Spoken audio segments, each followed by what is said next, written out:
پچھلے دنوں جب میرا تبادلہ ایک دور دراز علاقے میں ہوا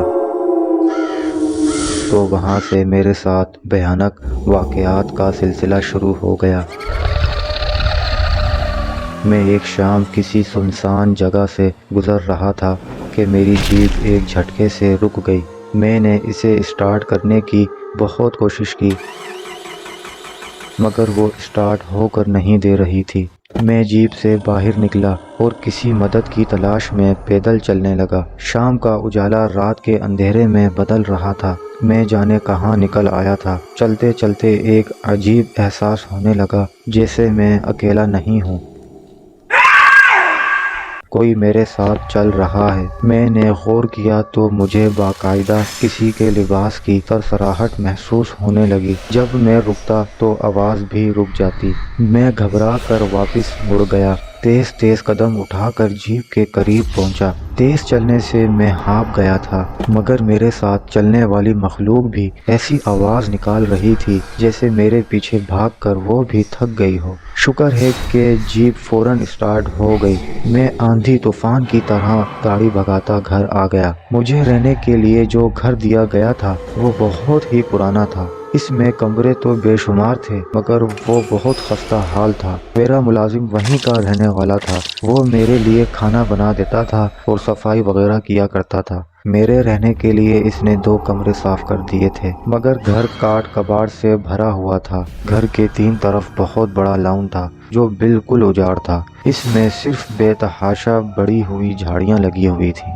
کئی درخت بھی لگے ہوئے تھے جن کو دیکھ کر اندازہ ہو سکتا تھا کہ بہت قدیم ہیں۔ جب میں سونے لیٹا تو وہ پراسرار واقعہ مجھے یاد آ گیا۔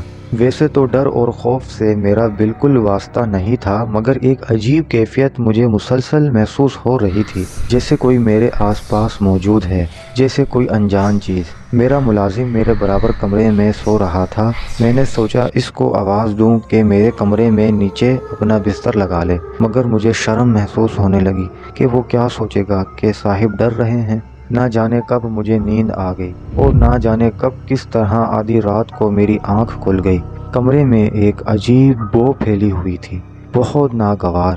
میں گھبرا کر اٹھ کر بیٹھ گیا۔ اچانک میرے کانوں سے ایک آواز ٹکرانے لگی، ایک چڑچڑاہٹ، جیسے جیسے کوئی جھولا جھول رہا ہو اور جھولا بری طرح زنگ آلود ہو۔ آواز رفتہ رفتہ تیز ہو رہی تھی، اتنی تیز کہ کمرے میں دمک ہونے لگی۔ اس طرح وہ بدبو بھی تیز ہو رہی تھی جیسے کچھ جل رہا ہو۔ پھر مجھے یاد آیا یہ بدبو تو شام میں بھی محسوس ہوئی تھی جب میری جیپ بند ہو گئی تھی۔ میں ڈر سے کانپنے لگا کہ اچانک لائٹ بند ہو گئی، کمرے میں گپ اندھیرا ہو گیا۔ شفیق! میں نے ملازم کو آواز دینے کی کوشش کی مگر میری آواز کمرے میں ہی گونج رہی تھی۔ ہمت کر کے میں بستر سے نکلا اور بہت مشکل سے میں کھڑکی تک پہنچا۔ ڈرتے ڈرتے پردہ سرکایا اور میرا دل خوف سے پھٹنے والا ہو گیا۔ سامنے اجاڑ بیابان لان میں اس آدھی رات کو مکمل اندھیرے میں ڈوبے اس پراسرار گھر میں چاند کے مدھم روشنی میں وہ جھولے پر بیٹھی ہوئی تھی، لمبا سفید لباس پہنے، اپنے سارے لمبے بال آگے اپنے چہرے پر ڈالے، سر جھکائے وہ لمبے لمبے جھولے لے رہی تھی۔ میں تھر تھر کانپ رہا تھا۔ مجھ میں اتنی ہمت بھی نہیں تھی کہ پردہ واپس آگے کر دوں۔ اچانک جھولا رک گیا مگر تیز چرچراہٹ کی آواز ابھی بھی آ رہی تھی۔ جھولے پر بیٹھی ہوئی عورت نے اپنا جھکا ہوا سر آہستہ آہستہ اوپر کرنا شروع کیا جیسے ہی کوئی سلو موشن کا سین چل رہا ہو۔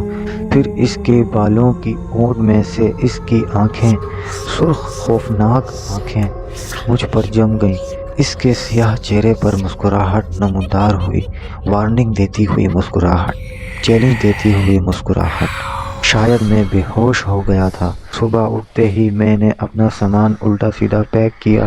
شفیق میرے اس اچانک فیصلے پر حیران رہ گیا۔ شفیق نے مجھ سے کہا، آپ کو ضرور کوئی غلط فہمی ہوئی ہوگی صاحب، ادھر کوئی اسیب وسیب نہیں ہے، میں نے کبھی ایسی کوئی چیز نہیں دیکھی۔ اور پھر میں نے شفیق سے کہا، وہ اس لیے کہ بھوت اور چڑیل رات کی ہم سفر ہوتی ہے اور تم رات کو گدھے گھوڑے بیچ کر سو رہے ہوتے ہو۔ میں نے تلخی سے کہا،